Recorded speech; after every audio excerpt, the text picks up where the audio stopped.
दिने एते ग्रीष्मर प्रभाव पड़िला जे लोक माने खाइबाकू पाइले नाही।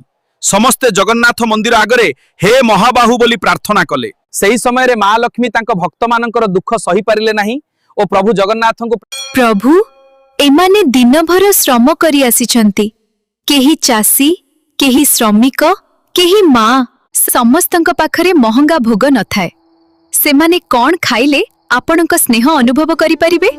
माँ मोर स्नेह सरलतारे रहिछि।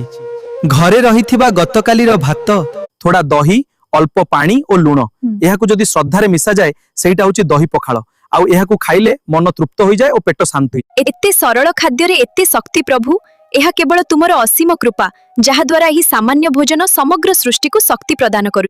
हाँ माँ, यह शरीर को शीतल करे, मन को शांत करे। गरीब धनी समस्ते आनंद रे यहाकू ग्रहण करंती। यह मोर समतार प्रसाद, यहाकू ग्रहण कर एवं निजकू कृचार्थ मन, कारण यह होची मोर प्रेम एवं आशीर्वादर प्रतीक। तेबे प्रभु एही दही पखाल को ओडिया घरर गर्व करि दियंतु। जेउठी एहा रहिबो सेउठी आपणक आशीर्वाद रहिबो। जे भक्त दही पखाल को संतोष रे खाए तांगो घरे मु निजे बसी थाए। सरल भोजन शुद्ध मन एहा ही मते प्रिय। बुझिल पिला माने सेई दिन ठारू ग्रीष्म आसिले ओडिया घरे दही पखाल रंधा जाए। केवल खाद्य भावे नुहे, प्रभु जगन्नाथ और माँ लक्ष्मी स्नेह समता और आशीर्वाद प्रसाद भावे